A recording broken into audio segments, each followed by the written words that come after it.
In 1985, a brand new Ford Ranger pickup cost about $6,000. Adjusted for inflation, that's just over $16,000 today. Yet the small Ranger now sold in dealerships starts at nearly double that price. And it's about the same size as a full-size F-150 from the 1990s. For decades, the simple, affordable pickup was a reliable workhorse for millions of Americans. Then it simply vanished from new car lots. In this video, we'll uncover the surprising economic, political, and cultural forces that killed the compact truck.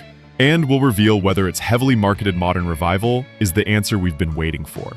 What's the first small pickup you vividly remember seeing? Was it a family member's beat-up work truck with rust in the wheel wells? Or a neighbor's prized possession they washed every weekend? Share the model and your memory in the comments below. We want to hear about the trucks that defined an era. Picture the streets of 1982. Alongside massive American sedans, you'd see them everywhere. Tiny, unassuming pickups, mostly from Datsun and Toyota. They weren't trying to be intimidating. They had bench seats, 4 cylinders, and maybe an AM radio, if you were lucky. These trucks were the definition of utility. They were bought by gardeners, contractors, and young people who needed cheap, reliable transportation that could also haul a couch or a dirt bike on the weekend. It was a simple tool that worked. The focus wasn't on luxury or status, it was on getting the job done without breaking the bank. Always distinguish between the utility you truly need and the image you're being sold.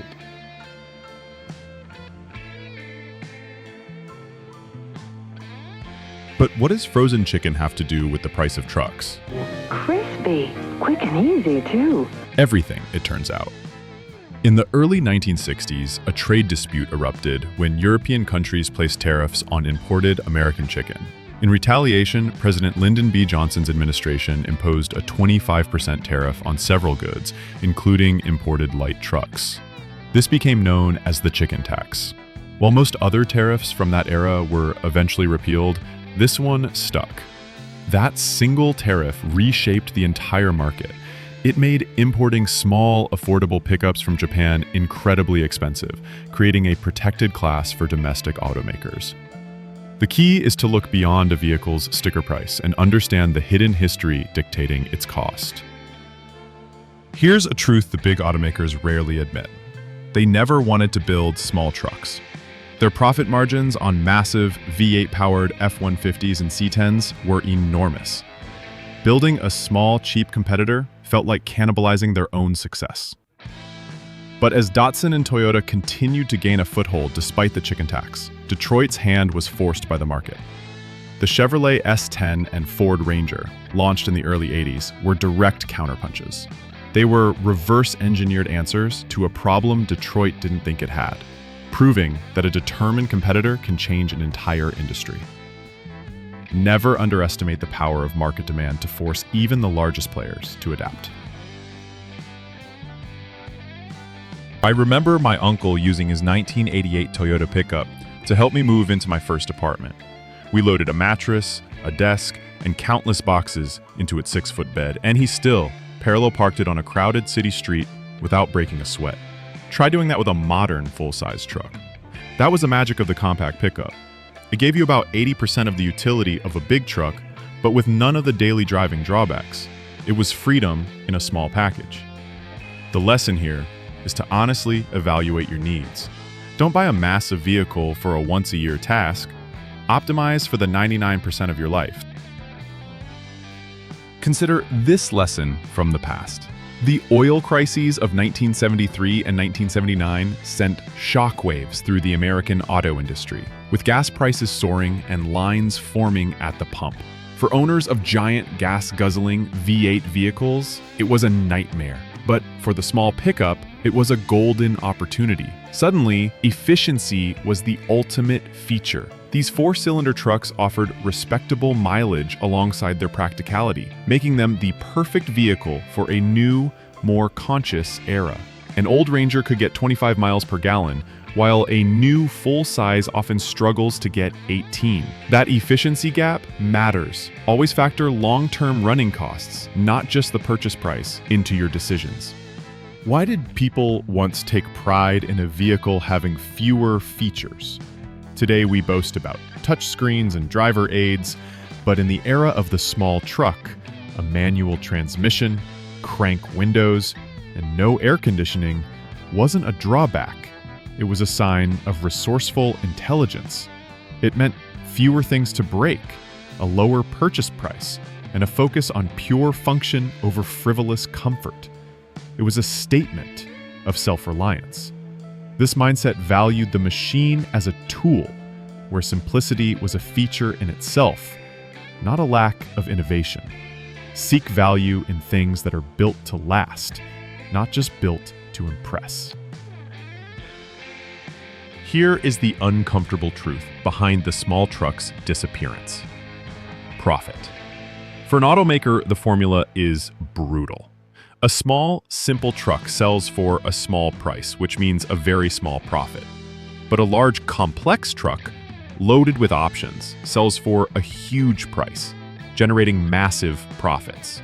The profit math was simply undeniable. A manufacturer might make a couple of $1,000s on a base model compact, but a fully loaded half-ton pickup can net them over $15,000.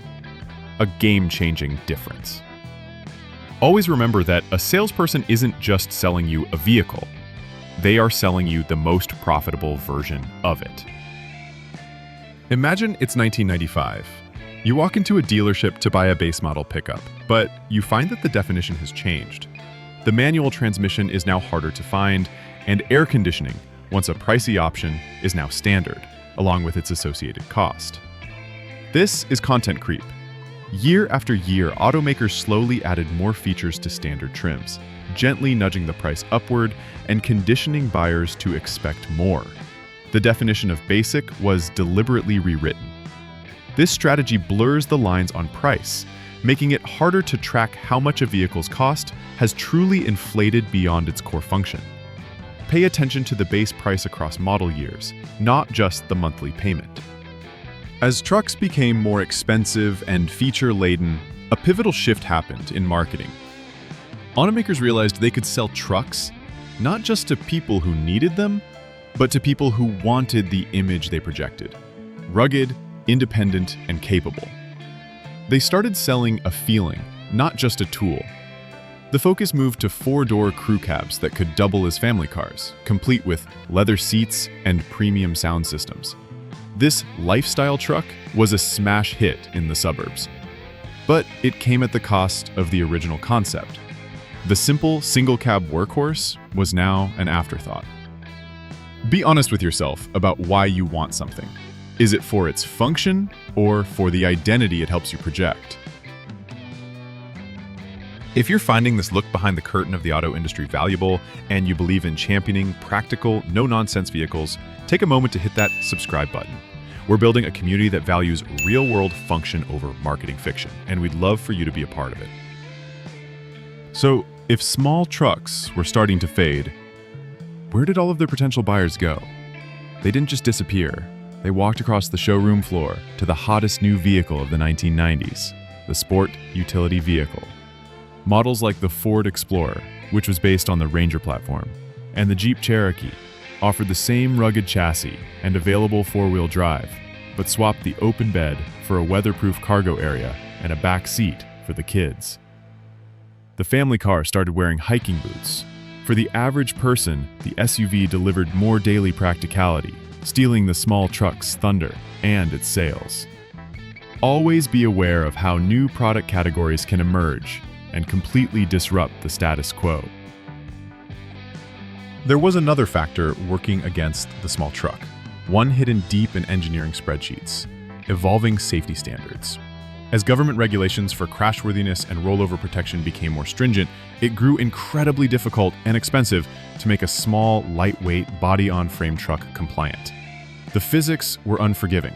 Making a small frame strong enough often required adding weight and size, pushing it into the mid-size category anyway. Safety standards had a hidden cost. For automakers, it was simpler to focus on larger, heavier platforms, where meeting these standards was more straightforward. Understand that external regulations, while beneficial, can shape and even eliminate the products available to you. Challenge the most common upsell in the truck world. For just a few dollars more, you can get the full size. This logic is a trap. It conveniently ignores the true cost of ownership. The small compromises add up quickly. That full-size truck is harder to park, guzzles more fuel on every single trip, and will cost you more for tires and insurance. The dealer highlights a $50 difference in the monthly payment, but ignores the $700 annual difference in fuel costs, a trade that only benefits the seller. Before you upgrade, calculate the total cost over a year. The better deal is often far more expensive than it appears. Picture the Ford assembly plant in St. Paul, Minnesota, in December 2011. The final classic Ford Ranger rolls off the line, and with it, an entire era ends. For the next 10 years, if you walked into a dealership in America wanting a new, genuinely small and affordable pickup, you were out of luck. The segment wasn't just shrinking, it was extinct. Your only options were increasingly large, mid-size models, or massive, full-size trucks, both with hefty price tags. An entire vehicle category just vanished. This void left a generation of potential buyers with no choice but to buy more truck than they needed, or leave the market entirely. This shows how a lack of competition ultimately punishes the consumer. After years of nothing, I remember the surge of excitement in online forums and car magazines when the first rumors of the Ford Maverick surfaced. It wasn't just another truck, it was a promise of something smaller, more efficient, and, critically, more affordable. Then came the Hyundai Santa Cruz, a bold, stylish take on the same concept. For the first time in a decade, it felt like someone at a major automaker was listening to the chorus of people who just wanted a practical, compact utility vehicle. It felt like the market was finally waking up. This proves that if a consumer need is strong enough, eventually, someone will step in to fill it. But as these new vehicles arrived, a fierce debate began. Are they really trucks? Unlike traditional pickups built with a body bolted to a separate steel frame, the Maverick and Santa Cruz are unibody vehicles, built like a modern SUV or car. The very definition of truck was challenged. A Maverick's unibody construction gives it a comfortable car-like ride, but a traditional body-on-frame Ranger can tow thousands of pounds more, a massive capability gap. This isn't a matter of one being better, but of being different. You must look past the open bed and understand a vehicle's core construction to know what it's truly designed for. The new Ford Maverick was hailed as the return of the affordable pickup, launching with a starting price just under $20,000. But that figure quickly climbed and is now significantly higher. Let's put that in perspective. A basic 1988 Toyota pickup, a legendary workhorse, had an inflation-adjusted starting price of around $18,000 in today's money. While the Maverick is certainly cheaper than any other new truck, it's still notably more expensive than its true spiritual ancestors. The meaning of affordable has changed. Always use an inflation calculator to compare historical prices to modern ones.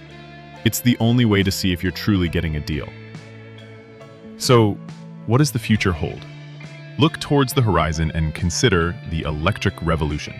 The initial success of the Maverick and Santa Cruz has proven that a market for smaller, smarter trucks exists, and competitors are surely taking notice. But the true game changer may be electrification.